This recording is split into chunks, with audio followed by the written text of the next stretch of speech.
Então hoje o tema da palestra é a força do pensamento. Na verdade essa palestra eu fiz há algum tempo para os adolescentes, que as meninas tinham me pedido para falar sobre esse tema, que elas gostam muito assim, de quando a gente pega algum tema que é mais científico e a gente coloca esse input do espiritismo, né? Então aqui assim, é uma mistura das duas coisas. E aí eu vou começar falando sobre quando a gente pensa, assim, por exemplo, no nosso pensamento, como ele acaba interferindo nas nossas ações e até na nossa exteriorização física. Eu penso assim, num cachorro, que vocês com certeza já ouviram falar, que geralmente um cachorro ele é capaz de sentir o medo, né, das pessoas.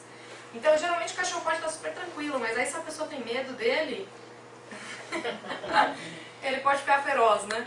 E na minha opinião, isso acontece porque o nosso pensamento, ele acaba fazendo a gente se sentir, por exemplo, se você tem medo de cachorro, você pensa naquilo de uma forma que o seu corpo acaba, né, exteriorizando aquele sentimento. Então a pessoa fica assim, às vezes treme ou emite algum cheiro que o cachorro, os animais no geral, são mais sensíveis para perceber. Então, isso é só um exemplo de como só o fato da gente pensar pode ter um efeito não somente no nosso próprio corpo, como até em outros organismos, né, ou indivíduos, nesse caso é um animal, mas pode ser que sejam outros seres humanos mesmo. Outra coisa em relação ao poder do pensamento, que eu já ouvi muitas vezes, eu acho bastante interessante, é o poder da meditação. Eu já ouvi diversas pesquisas que falam de como a meditação ela é capaz de afetar o nosso corpo, né? Tanto assim, não somente o nosso pensamento e a capacidade da gente treinar o nosso pensamento, mas também os nossos sentidos físicos. Então eu vou falar depois um pouco de como isso altera. Existem pesquisas que mostram que a meditação profunda, ela consegue alterar até a nossa função cardíaca. E esse vídeo aqui é curtinho, mas é bem interessante, ele fala sobre o efeito da meditação. Amor, tem som aqui pra... Tá bom. Emotional and physical well-being. But from a scientific perspective, how exactly does meditating affect your body? Does it really do anything? It all starts in the brain.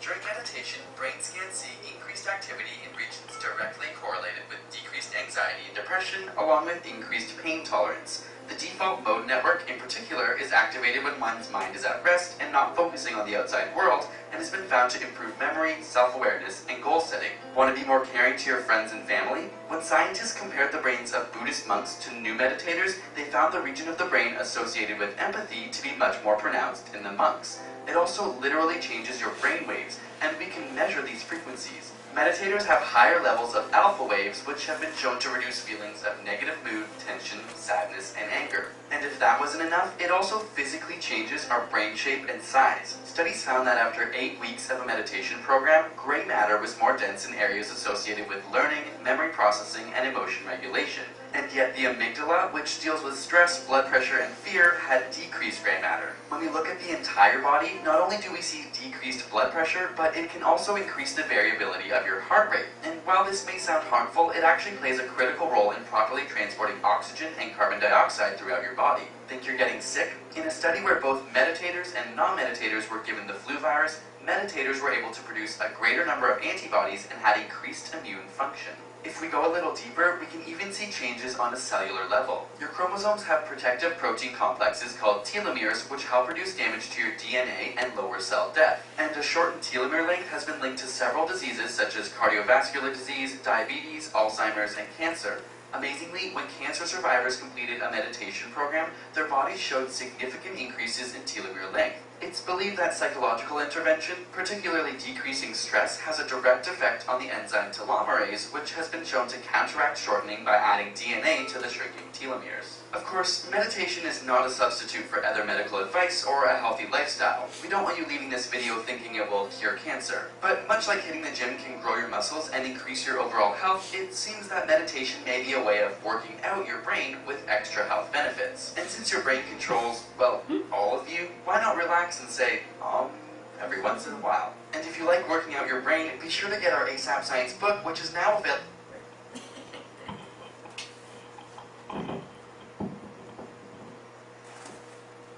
Voltando para a palestra agora.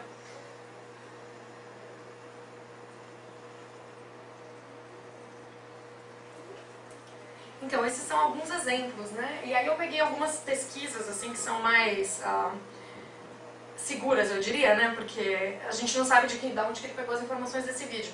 Mas eu pesquisei na internet e a UCLA, por exemplo, eles têm uma pesquisa que mostra que as pessoas que meditam por mais de 20 anos, muito tempo, né, de meditação, mas elas têm mais matéria cinzenta.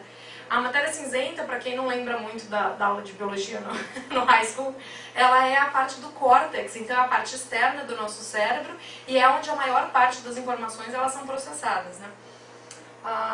E aí agora tem essa Mindful Meditation, que é um tipo de meditação, eu não soube traduzir para o português, e ela diminui, ela foi provada, isso é um estudo da Yale University, que prova que ela consegue diminuir a atividade no nosso cérebro, que eles chamam de Default Mode Network, que na verdade significa que quando a gente está parado, a maioria das pessoas, a gente não tem habilidade de controlar a nossa mente para ela não ficar vagando. E eles falam que isso dela ficar vagando, assim, por vários assuntos diferentes, isso é prejudicial, porque acaba levando à infelicidade e à preocupação. Isso acontece muito comigo, porque eu sou uma pessoa extremamente ansiosa. Então, quando eu estou, assim, parada, às vezes tentando dormir, a minha cabeça ela fica a mil, com muitos pensamentos, e é difícil conseguir controlar e voltar para não. Eu preciso só pensar em uma coisa ou só me focar para dormir, né? E eles dizem que se você consegue meditar, você justamente consegue controlar melhor a sua mente dessa forma. Tem um outro estudo, esse daí eu não achei exatamente de que universidade que foi, mas eles provam que consegue diminuir a depressão numa taxa de 0,3, que é 30%, e que é uma taxa parecida com a dos antidepressivos. E aí tem um outro estudo em Harvard, esse é mais novo, que ele mostra que esse tipo de meditação ele também aumenta o córtex, que de novo é essa parte externa, onde a maior parte das informações são processadas, do hipocampo. O hipocampo ele é uma região do cérebro que ela tem várias funções. Inclusive, ela é responsável por assimilar as emoções, a memória e o sistema nervoso autônomo, que significa essas reações que a gente tem sem pensar. Então, essas reações primárias, né? Por exemplo, você pisa num prego, a sua reação primária sem raciocinar sobre ela. E outros estudos eles mostram que a meditação ela pode também diminuir a ansiedade e até o vício. Eles fizeram alguns estudos com pessoas viciadas em drogas e eles perceberam que a meditação também conseguia melhorar, diminuir um pouco esse vício do corpo. E aí o que eles dizem é que, no geral, a gente tem essa ideia de que meditação é somente não pensar em nada, mas eles dizem que é justamente o contrário, é você treinar sua mente para você conseguir. Eu não sou expert em meditação, queria ser, mas foi isso que eu entendi, é que o certo é você tentar focar sua mente em um assunto só. Então é praticamente treinar sua mente para isso, né? Quando você começa devagar, trazer ela de volta. Que praticamente nada mais é do que conseguir se focar melhor num só assunto. Aí um outro assunto que eu acho bem interessante de como a nossa mente ela influencia o nosso corpo. Existem vários casos na história de histeria coletiva. E eu já tinha ouvido falar de casos de doenças, de histeria coletiva, de como a mente influencia o corpo, que a pessoa começa, eu tô me sentindo doente, eu acho que eu tenho ebola, e a pessoa do lado fala, eu também tô pegando os mesmos sintomas, e eu até falava, acho que isso não é possível que seja verdade, né? Mas as pessoas começam a sentir os sintomas, e esse caso é bem interessante, é um caso de verdade, eles fazem um programa de TV sobre isso, mas é bem interessante. Eu vou passar um videozinho curtinho, o programa é bem longo, mas esse é só um resumo.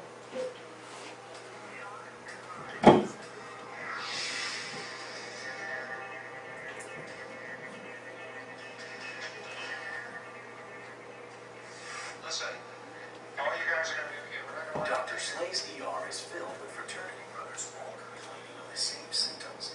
High heart rate, cramps, and blue urine. So far, it's a medical mystery, and word is getting out. Hey, look outside. Shortly thereafter, the mobile TV people started showing up in the parking lot of the emergency room. In came the TV women, elbowing each other to try to talk to a representative from the hospital. How'd they get in here? Get them out of here. Can you tell us what's causing this epidemic of blue urine? Is this a terrorist attack? Okay, Does come the on. CDC know? You heard the doctor, right? One answer. I said get out. Public safety? Okay. Get out. Get out! Safety. Okay. At that point, the CEO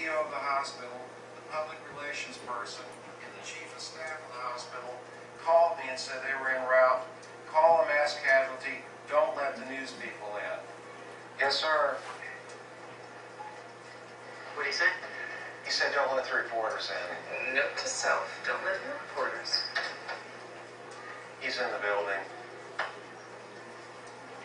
As the patrons that abandoned the waiting room, afraid they were going to catch the blue urine disease, were exiting the ER, they were interviewed by the mobile news cameras about what's going on in that emergency room in there. We're here on the grounds of Central Hospital with a breaking news story, an epidemic of Blue P. Now, we're not quite certain at this moment in time exactly what's going on inside the hospital. It's shut down, nobody's allowed in. Oh, no, things are changing. Let's see how this story develops. Hi, come on over. Can you tell us exactly what you saw happening to those affected by this strange illness? How many blue peers did you see in this?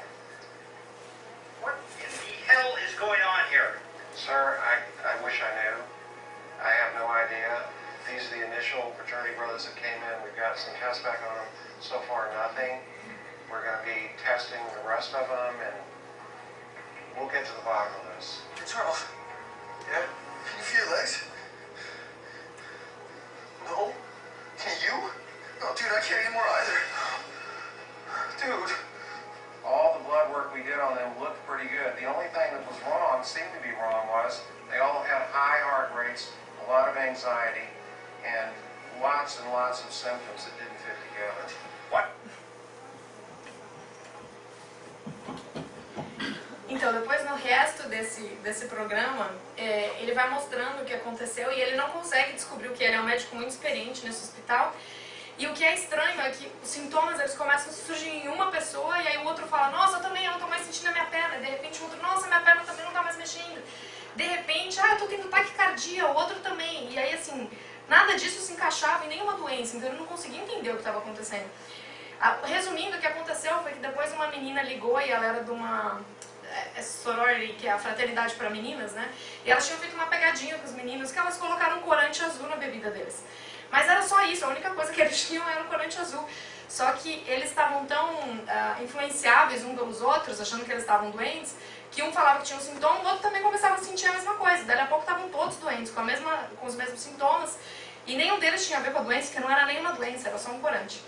Então isso é um caso assim, de como nossa mente pode afetar o nosso corpo, né? Só do fato da pessoa pensar que ele tinha alguma doença, eles acabaram ficando doentes. Então aí tentando entender o poder do pensamento, por que é tão, assim, o pensamento pode influenciar tanto o nosso corpo? Os pensamentos, eles acabam virando sentimentos, a mesma coisa que o medo do cachorro. Talvez você pense, uma vez eu fui mordido por um cachorro, aí aquilo se transforma num medo, que é um sentimento. E aí a sua ação é tremer ou é tentar fugir, né? Então, olhando pelo lado científico, o que são os pensamentos, né?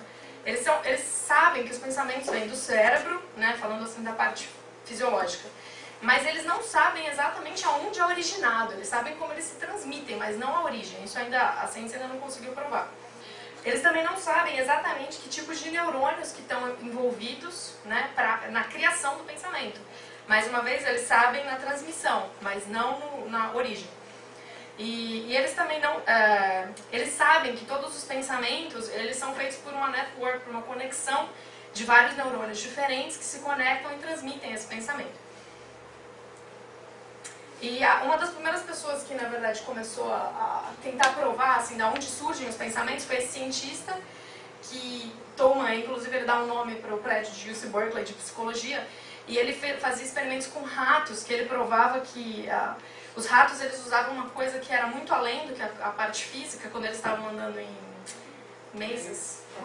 Labirintos, quando eles estavam andando em labirintos, que era um pensamento, que era uma coisa que eles se lembravam de outros meses que eles tinham andado, então ele conseguiu provar que essa informação ele chamava de um mapa cognitivo, que na verdade é o que seria a origem do pensamento, né?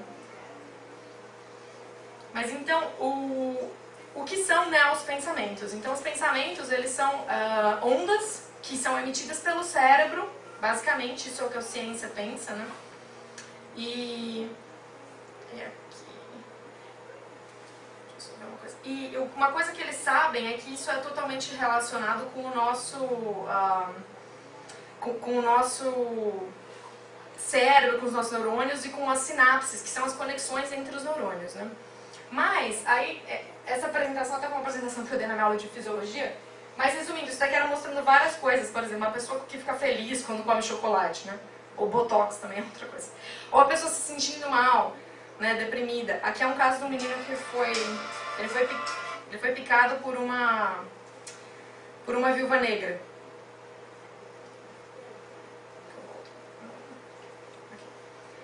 E a dor, né? Ou então até o uso de drogas, ou até o amor. Tudo isso, de acordo com a ciência, eles estão todos, o que eles têm em comum é que todos eles estão relacionados com neurotransmissores, que são químicos no nosso cérebro que fazem essa conexão entre os diferentes neurônios, né? Então isso, a ciência sabe disso também, o que significam, né? O que são os neurônios e tudo mais. E que eles, na verdade, eles estimulam diferentes partes do nosso cérebro. Mas, mais uma vez, apesar de eles saberem tudo isso, eles não sabem o que originou essa primeira parte, né, do pensamento. Então, o que eles sabem é que a partir do momento de que você libera esses neurotransmissores, você acaba gerando um impulso elétrico que gera um campo magnético. Essa parte aí eu já não entendo muito bem, porque aí já entra a parte de física, aí o Cláudio está tentando me explicar. Mas, basicamente, esse campo magnético, ele gera ondas, e ondas que acabam se espalhando e se expandem. Então, é parecido com como se o neurônio, ou seja, a nossa célula nervosa, ela fosse um fio. E aí o que cria em volta dela, quando a gente tem esse pensamento, é um campo magnético que se expande. Então essa onda ela acaba sendo passada para frente, né? E ela acaba impactando outras partes do nosso corpo. Então, mais uma vez, aqui é um resumo assim, do que a ciência acredita. Eles não sabem ainda a origem, como eu disse, do pensamento, mas eles sabem que isso gera um impulso elétrico e gera um campo magnético. Então vamos lá, o que diz o Espiritismo em relação ao pensamento? Aí a Gênese, né, ela fala bastante em relação ao pensamento, e uma das coisas que ela fala é que o fluido perispíritico, ou seja, o perispírito em si, ele é matéria. Então ele não é inteligente, ele não é o que gera o pensamento. Porém, ele é um veículo do pensamento. Então ele tenta fazer uma analogia um pouco complicada, mas que o perispírito, ele seria, para a gente, como o ar é para o som. Então é só um veículo de transmissão. A gente sabe que no vácuo, o som ele não pode ser transmitido. E é a mesma coisa com o pensamento. Eles falam que esse fluido perispíritico, ele é responsável por transmitir o pensamento, mas ele não origina o pensamento. Então, só que como ele é responsável por transmitir esse pensamento, ele acaba ficando impregnado dessas impressões do pensamento. E é o que a gente fala dessas imagens mentais que a gente cria, né? Então, os pensamentos, ele dá aqui mais uma analogia, eles são como sons de um sino, que se espalham, então eles fazem vibrar o ar. E a mesma coisa seria que o pensamento pra gente, ele faz com que esse fluido, ele se impregne daquele pensamento. Então, o pensamento, mais uma vez, ele não é atributo da matéria, ele é um atributo do espírito. E, como eu disse, essas imagens fluídicas, né, elas acabam ficando ao redor do nosso perispírito, né, mas o perispírito, mais uma vez, era a matéria. Aí essa frase aqui da Gênesis, ela é bem interessante, que ela fala o que acontece com os maus pensamentos, né? Então, os maus pensamentos, eles, na verdade, corrompem os fluidos espirituais, como os miasmas deletérios corrompem o ar respirável. Então, tentando explicar aí o que acontece com os maus pensamentos. O Livro dos Espíritos, ele fala sobre o pensamento em diversas perguntas. A 367, ele tenta explicar como que o espírito se identifica com a matéria, né? Então ele fala, mais uma vez, que a matéria ela é só um invólucro do espírito, né? Como um vestuário do corpo. E na verdade, o espírito ele conserva esses atributos de natureza espiritual. Aí na 460, ele fala que existem esses pensamentos que às vezes não são próprios, mas eles nos acometem. Então ele fala como que eles seriam sugeridos, né? Então ele explica, vossa alma é um espírito que pensa. Não ignorais que frequentemente muitos pensamentos vos acodem a um tempo sobre o mesmo assunto, e não raro contrários uns aos outros. Pois bem, No conjunto deles estão sempre de mistura os vossos com os nossos. Daí a certeza que vos vedes. É que tendes em vós duas ideias a se combaterem. Então ele tenta falar que além dos nossos próprios pensamentos, a gente tem esses pensamentos dos espíritos que acabam por alguma forma em serem não inseridos no nosso pensamento, mas a gente consegue escutá-los, digamos, né, ou senti-los e percebê-los. Então, aí é uma boa pergunta, como que então a gente consegue distinguir esses pensamentos que são nossos próprios, nascidos do nosso espírito, da nossa mente, com esses pensamentos que eles vêm de fora, né, dos espíritos, por exemplo. Então, ele explica que quando um pensamento vos é sugerido, tendes a impressão de que alguém vos fala. Geralmente os pensamentos próprios são os que acodem em primeiro lugar. Afinal, não vos é de grande interesse estabelecer essa distinção. Muitas vezes é útil que não saibais fazê-lo. Não a fazendo, obra o homem com mais liberdade. Se decide pelo bem, é voluntariamente que o pratica. Se toma um mau caminho, maior será a sua responsabilidade.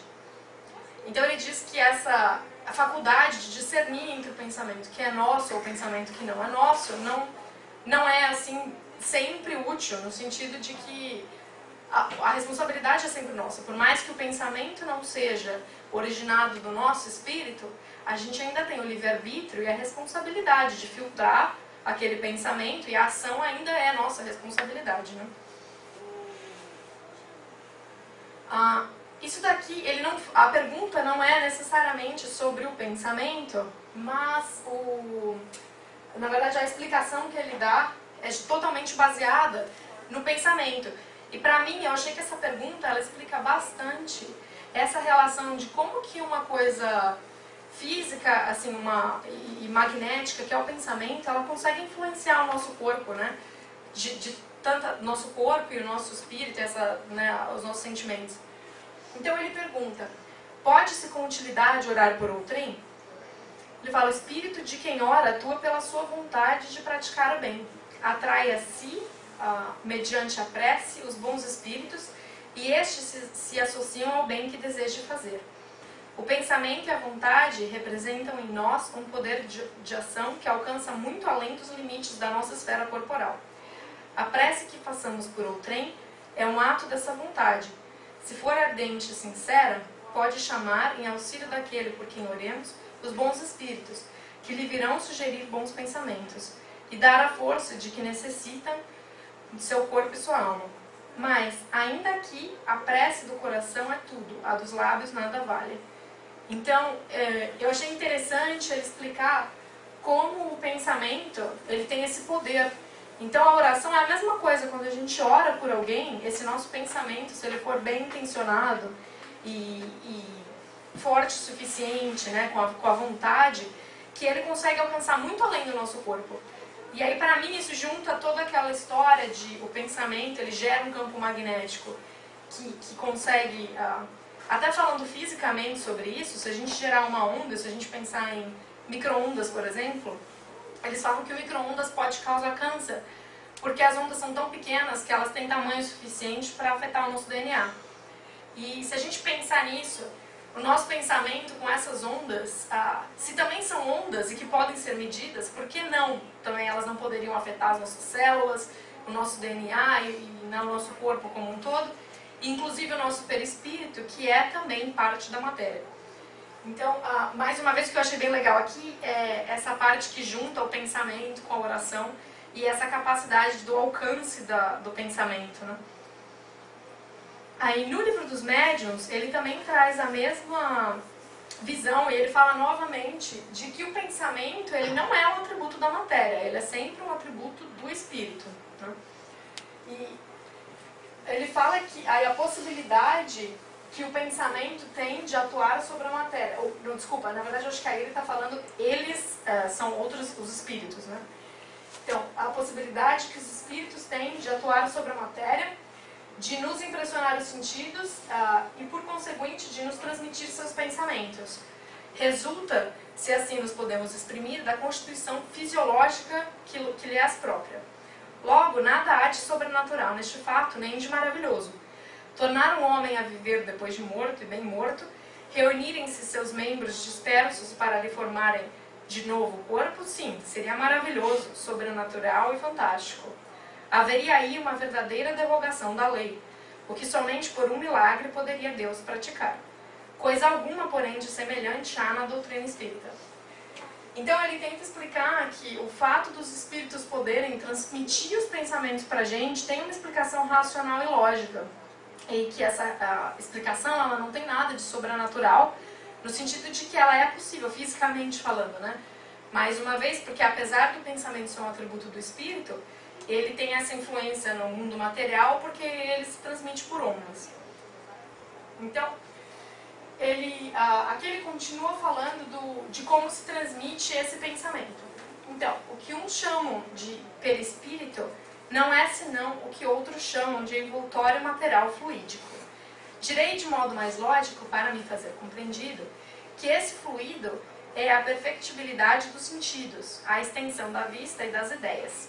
Ele está falando que é praticamente como se fosse uma extensão de todos os nossos sentidos físicos, né? Fala aqui dos espíritos elevados. Quanto aos espíritos inferiores, os fluidos terrestres ainda lhes são de todo inerentes. Logo, são, como vedes, matéria. Eu lembrei, acho que foi o Jorge, numa palestra dele, que falou do perispírito do Chico Xavier. Não era que expandido, era? Não era que tinha vários metros, alguma coisa assim? Ele fala que a gente normal tem centímetros, e do Chico Xavier tinha metros e metros. Uhum. Então eu acho que está conectado aqui, ele falando que os espíritos mais elevados, eles têm essa expansão do perispírito, porque eles têm esses sentidos muito mais apurados, né? Então, daí os sofrimentos da fome, isso é em relação aos espíritos menos evoluídos, né? Daí os sofrimentos da fome, do frio, os sofrimentos que os espíritos superiores não podem experimentar, vistos que os fluidos terrestres se acham depurados em torno do pensamento, isto é, da alma. Esta, para progredir, necessita sempre de um agente. Sem agente, ela nada é. Para vós, ou melhor, não a podeis conceber. O perispírito, para nós, outros espíritos errantes, é o agente por meio do qual nos comunicamos convosco, quer indiretamente pelo vosso corpo, pelo corpo perispíritico, quer diretamente pela vossa alma, donde infinitas modalidades de médios e de comunicações. Então, ele fala que o perispírito é por onde eles são capazes de comunicar esse pensamento pra gente, né? Porque é essa parte da matéria. Então, eles falam que a alma é o pensamento. Então, mais uma vez, falando que a alma não muda de natureza e que o pensamento ele nunca é originado só do físico, que ele tem que ser originado do espírito. Então, o pensamento, que não é senão o espírito encarnado, está unido ao corpo pelo perispírito e não pode atuar sobre o corpo sem o perispírito, como não pode sobre a vara sem o corpo. Atua sobre o perispírito por ser esta a substância com quem tem mais afinidade.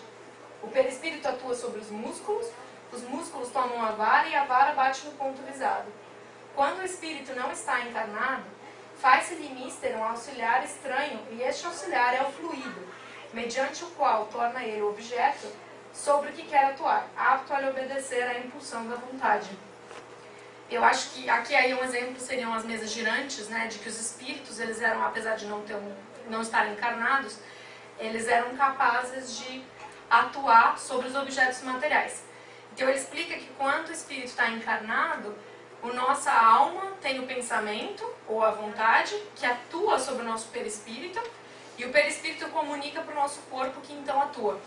E isso, eu imagino, com certeza é um processo muito rápido, né? Mas para os espíritos que não estão encarnados, eles não têm mais o corpo físico, mas eles ainda têm o perispírito.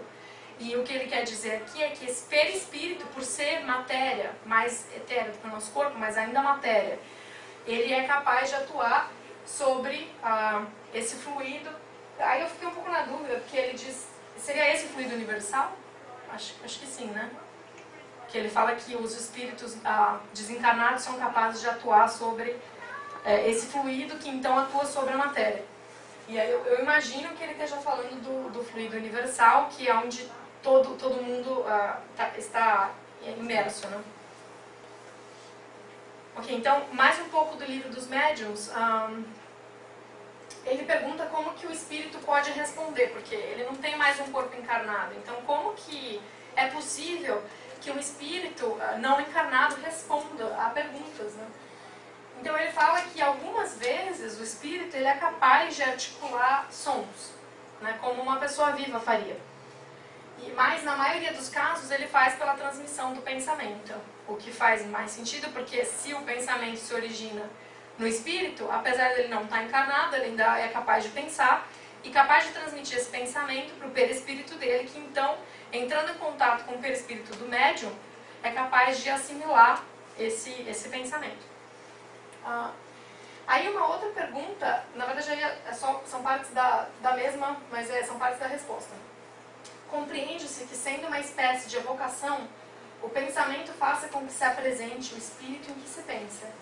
Como é, entretanto, que muitas vezes as pessoas em que mais pensamos, que ardentemente desejamos tornar a ver, jamais se nos apresentam em sonho, ao passo que vemos outras que nos são indiferentes e na quais nunca pensamos?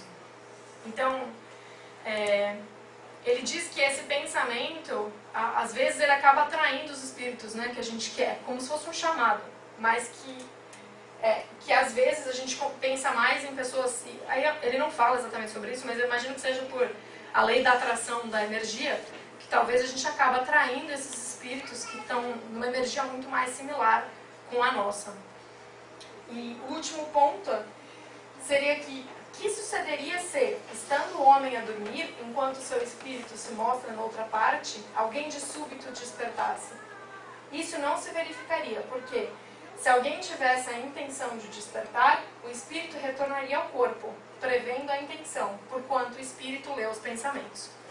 Então, mais uma vez, ele fala isso do espírito ler os pensamentos. E também, se vocês já tiveram essa sensação de estar dormindo e de repente acordar muito bruscamente, e você coração sente disparado. você sente como se você estivesse caindo, assim, não é uma sensação estranha, já aconteceu comigo. Eu acho que talvez seja isso de, né, você estar muito longe, e também a gente pensa, pra gente parece estranho, porque a gente pensa nas leis, assim, da distância, da mecânica, em relação ao quanto você teria que viajar para chegar até aquele ponto, mas para um espírito, as leis são diferentes, no sentido de que tudo é muito mais perto. Eu não sei como que eles se movimentam, talvez tenha a ver com a mecânica quântica, né, que eles estão tentando descobrir agora, isso de um elétron estar conectado com outro elétron é muito complicado, mas de qualquer forma, o espírito é capaz de ler os pensamentos, né? E por quê? Mais uma vez, porque a gente está imerso nesse fluido universal e o nosso perispírito ele tem essa capacidade de reconhecer esses outros sentidos que o nosso corpo físico não é capaz. Então, aí, o último tópico do livro dos médiuns é que o que atua sobre o espírito é sempre o pensamento e não os objetos materiais. Mais influência do que sobre o espírito exercem esses objetos sobre aquele que ora, porque lhe fixam a atenção. Então, aqui ele está falando em relação aos objetos que as pessoas às vezes têm para rezar, né, alguma coisa assim física, e ele diz que para o espírito isso não faz diferença, mas o que faz diferença é o pensamento que a pessoa designa para aquele objeto. Então, por exemplo, às vezes a gente tem algum objeto que é de carinho de uma pessoa que já desencarnou e a gente guarda, e eles falam que o objeto não importa, o que importa é o sentimento que a gente tem quando a gente vê aquele objeto ou quando a gente pensa naquela pessoa, né? Aí, a revista espírita, existem várias versões que falam sobre o pensamento, é bem interessante. E essa revista espírita, ela era, na verdade, foi uma parte que foi tirada de um discurso de abertura que o Kardec estava fazendo, e era uma sessão anual. Então, isso daí foi dia 1º de novembro de 1868, né? E aí ele fala bastante do pensamento. Na verdade, eu não coloquei o nome do título desse capítulo inteiro da revista, mas o tópico da revista era sobre comunhão de pensamentos. E ele estava falando justamente sobre como era importante eles estarem todos, os espíritas reunidos ali naquele momento, e todos eles com a mesma intenção, né, com o mesmo pensamento. Então ele queria falar sobre a comunhão, a importância dessa comunhão de pensamentos e o que ela significava. Então ele fala que, mais uma vez, né, o pensamento é o atributo característico do ser espiritual. E que ele distingue o que é a matéria do que não é matéria. Porque a matéria não é possível, por si só, de gerar pensamento. E sem o pensamento, o espírito não seria espírito. A vontade não é um atributo especial do espírito. É o pensamento chegado a um certo grau de energia. É o pensamento transformado em força motriz. O pensamento atua sobre os fluidos ambientes como o som age sobre o ar. Esses fluidos nos trazem o pensamento, como o ar nos traz o som. Uma assembleia é um foco onde irradiam pensamentos diversos. É como uma orquestra, um coro de pensamentos, onde cada um produz a sua nota. Disto resulta uma imensidão de correntes e de eflúvios fluídicos, dos quais cada um recebe a impressão pelo sentido espiritual. Como num coro musical, cada um recebe a impressão dos sons pelo sentido da audição. O homem o sente instintivamente, já que procura as reuniões onde sabe encontrar essa comunhão.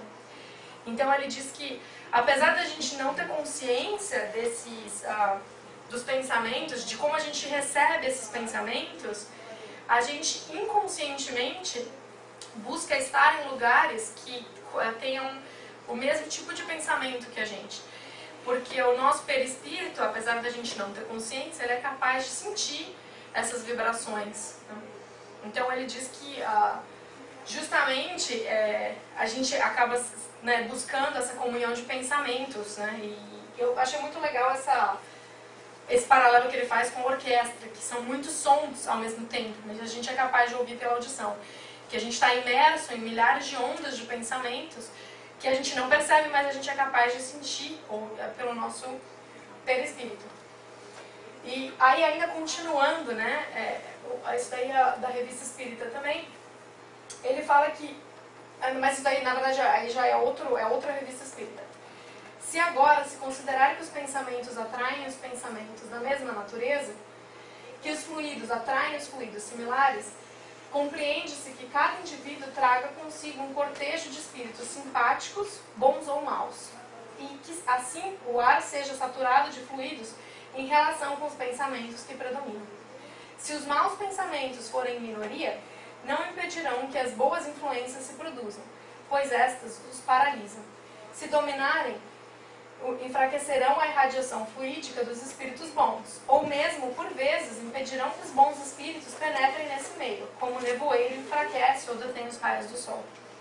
Então, mais uma vez, ele diz que os pensamentos, mesmo os nossos pensamentos, a gente ainda está aprendendo a controlar os nossos pensamentos. Se a gente está aqui na Terra é porque provavelmente nenhum de nós tem somente bons pensamentos o tempo todo, né? Mas ele diz que apesar de surgirem de vez em quando esses pensamentos não elevados, se a gente tiver esse esforço de, no geral, na maioria das vezes, tentar manter bons pensamentos evoluídos, que isso acabaria abafando, né, esses maus pensamentos nesse sentido. Em compensação, se você tiver o contrário, geralmente os pensamentos que você tem são sempre pensamentos negativos ou de más energias, digamos, eles vão acabar atraindo esses espíritos similares por conta do perispírito ser capaz de sentir essa energia, né, e buscar essa comunhão de pensamentos. Aí agora, pensando em algumas partes mais práticas, eu queria falar como às vezes a gente pensa que quando a gente conhece muito uma pessoa, a gente tem a impressão de conseguir ler o pensamento das pessoas, né? E eu e o Cláudio, a gente é assim, a gente vira e mexe, a gente fala a mesma coisa, a gente pensa a mesma coisa, a gente sabe o que o outro está pensando. E isso era uma vez que a gente saiu para tomar sorvete e a gente estava com a mãe dele e a mãe dele pediu para eu tomar um pedaço do meu sorvete, ela pegou bem a parte do doce de leite, aí ele olhou para mim e já começou a rir, porque a gente se conhece tão bem que ele sabia que eu tinha pensado, por que ela vai pegar bem a parte do doce de leite? É a melhor parte. Mas a melhor parte, pois é. E aí eu penso, não, mas será que a gente tem essa habilidade de ler esse pensamento, né? Eu acho que quando você conhece muito a pessoa, tem uma questão prática de... Você já sabe o que a pessoa vai pensar naquele momento, que você conhece as atitudes dela, né, assim, depois, né, em todas as situações que você já viveu com ela. Mas eu acho que tem uma conexão ali, assim, que eu acho que quanto mais você convive, mais fácil é de você... mesmo ler, porque se você parar para pensar, fisicamente é possível ler os pensamentos. Hoje em dia eles já fazem isso com com mãos mecânicas, por exemplo. Eu não sei se vocês já viram que eles colocam um capacete nas pessoas que é capaz de ler, por exemplo, o cérebro emite um sinal, eu quero mexer a minha mão. E eles já conseguem ter uma leitura no braço mecânico que consegue mexer respondendo aquele comando. Ou seja, fisicamente é possível ler os pensamentos, né?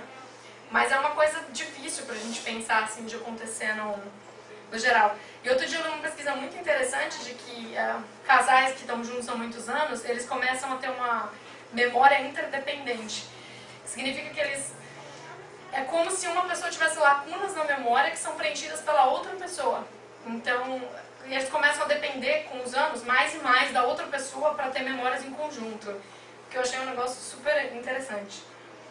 Mas aí tem um exemplo assim mais maluco, eu diria, que já aconteceu comigo, que eu tinha um professor de matemática na escola, que ele era uma pessoa assim muito evoluída. E ele era espírita, ele dava palestras em São Paulo, só que ele era extremamente direto assim com a gente. Como a gente era adolescente, muitas vezes a gente não entendia o que ele estava falando, né? Mas depois de ficar mais velho, hoje em dia eu refletindo, né, eu entendo muitas coisas do que ele queria dizer. Às vezes a gente estava no meio da aula e a porta, assim, eu lembro uma vez a porta abriu sozinha e fechou sozinha. E ele falou assim, bem-vindo. Aí ele falou, pode sentar. E todo mundo ficou assim pra cara dele. Ele falou, mas gente, vocês são cegos, vocês não estão vendo. E a gente, né, todo mundo meio perdido. Mas já tinham me falado, né, minha irmã tinha aula com esse professor e vários amigos meus. Eles falaram, olha, ele é capaz de ler os pensamentos das pessoas. Eu falei, imagina, isso é totalmente impossível. Como alguém consegue ler o pensamento de outra pessoa, né? E a minha irmã, ela gostava de colar, veja bem. E ela era professora de matemática, ela era muito ruim em matemática. Mas ela adorava minha irmã. E ela falou que um dia ela estava na prova e ela estava pensando, ela tinha feito uma cola e ela estava com a cola, e ele só virou pra ela e falou assim, Rossi, que ele chamava ela do nosso sobrenome, né? Rossi, você tá com uma nuvem negra na sua cabeça, nem pense em fazer isso. E ela nem tinha pegado nada, ela falou assim, nossa, depois disso eu nem pensei mais em colar mesmo. Mas eu achei interessante como ela era capaz, assim, de ter essa sensibilidade. E aí um dia eu falei, não, eu vou testar para ver se isso é verdade. E ele estava no meio de uma aula, e eu pensei, eu fiz uma pergunta, que ele não tinha como saber, e foi assim, do nada, ele parou a aula, ele virou pra mim e me respondeu essa pergunta na hora. Assim, eu só pensei na pergunta, e era uma pergunta específica, muito específica. E eu fiquei totalmente abismada desde então. Hoje em dia, pensando nisso tudo que eu li, me faz pensar que talvez, se ele realmente for uma pessoa mais evoluída, que ele tenha esse perispírito mais avançado e capaz de sentir muito mais essas emanações de pensamento que a gente tem, né? Mas foi a única pessoa que eu já vi, assim, pessoalmente, ser capaz de ter tamanha sensibilidade. Aí ele falava outras coisas. Uma vez, numa aula, ele falou para 3 meninos da minha sala, vocês vão sofrer um acidente e vocês só vão ser salvos porque um de vocês tem que viver. E aí, algumas semanas depois, eles sofreram um acidente de moto muito feio, mas eles ficaram bem. E eram justamente os 3, assim, e ele sempre... então, por isso que eu era uma pessoa com muita sensibilidade mesmo, né?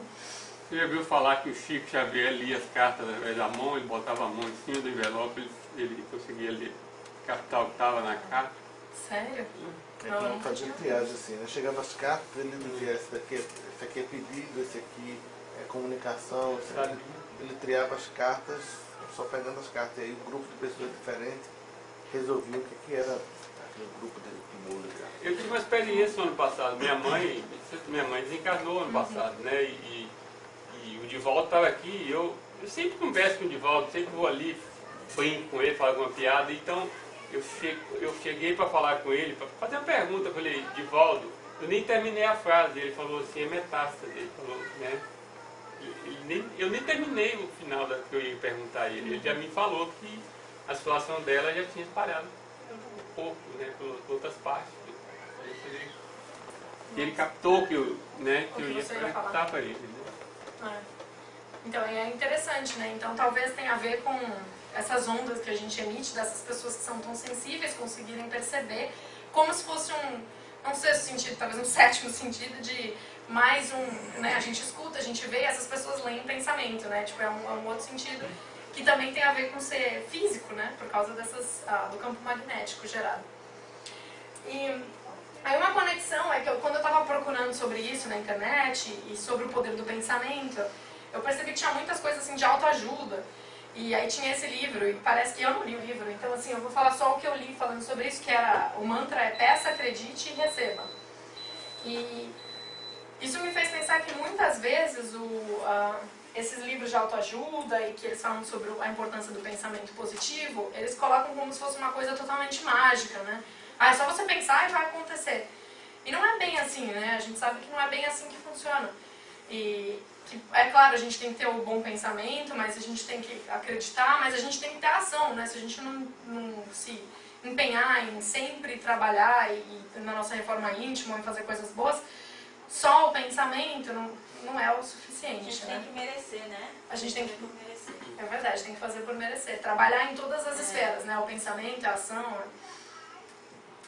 E aí, já quase encerrando aqui, os tipos de ondas, fisicamente falando, isso é medido também, é muito interessante como as ondas são diferentes. O primeiro exemplo é uma onda de baixa frequência, né? E elas estão associadas com ideias fixas ou obsessivas e consideradas menos evoluídas. Então, esse tipo de onda, eles têm uma frequência muito mais baixa, que a gente pode ver ali na primeira opção. Em compensação, quando as pessoas elas estão emitindo bons pensamentos, eles conseguem fazer essas medições, né, que nem eu falei com esses sensores. Ou quando as pessoas estão orando com boa intenção, as ondas elas têm uma frequência muito mais alta, né, que é esse tipo de onda aqui. Então, mais uma vez, se a gente pensar em como o pensamento se transmite e no tipo de onda, como é capaz de... Essas ondas são capazes de se expandir no ar e afetar o nosso próprio corpo, o nosso perispírito e o perispírito das outras pessoas também, né, ao nosso redor. Então, aí fechando, aqui voltando àquela parte que era científica, que a gente tinha uma interrogação ali, que não se sabe o que gera o pensamento, né? Sabe-se que depois ele é transmitido por um impulso elétrico e que isso gera um campo magnético.